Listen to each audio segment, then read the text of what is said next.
Mesdames et messieurs, bienvenue dans cette salle où il y a 10 ans, nous avons lancé tous ensemble la stratégie nationale pour l'élimination des hépatites virales. Je vous souhaite la bienvenue. C'est un peu bizarre que je le fasse sans être aujourd'hui dans cette salle avec vous, ce que j'aurais beaucoup aimé faire. C'est donc de Genève que je vous souhaite une bonne journée de travail pour l'avenir.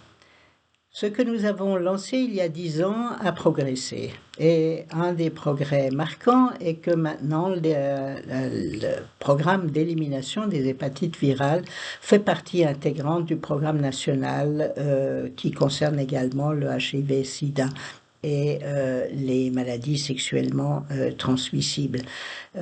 Nous avions, il y a 10 ans déjà, affirmé la nécessité, au fond, d'une approche commune pour ces trois défis de santé publique, d'autant plus qu'elles touchent les mêmes personnes très largement, elles se transmettent, la transmission se fait également de façon très, très semblable, et surtout, les personnes concernées sont touchées par les mêmes tabous, la même stigmatisation et parfois les mêmes discriminations.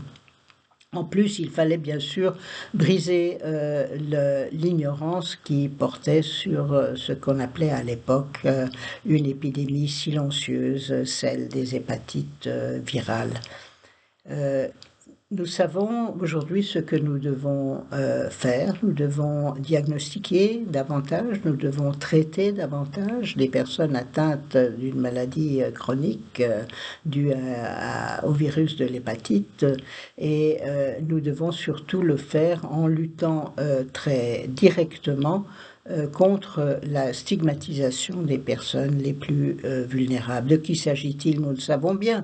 Ce sont des personnes au bas de l'échelle sociale, ce sont des personnes, encore une fois, rejetées très largement ou tabouisées par la société, c'est-à-dire les prisonniers, les personnes incarcérées, les migrants, les hommes ayant du sexe avec d'autres hommes, les travailleurs et les travailleuses du sexe et les consommateurs de drogue en particulier, ceux qui s'injectent ces substances dont ils ont besoin d'une façon ou d'une autre.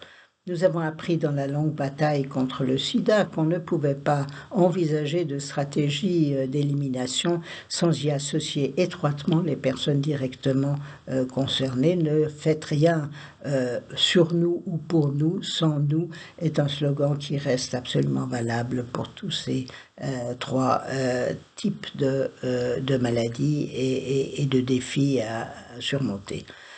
Voilà, je crois que le chemin parcouru depuis 10 ans est un succès. Nous savons ce que nous devons faire. Il faut aller aujourd'hui de l'avant.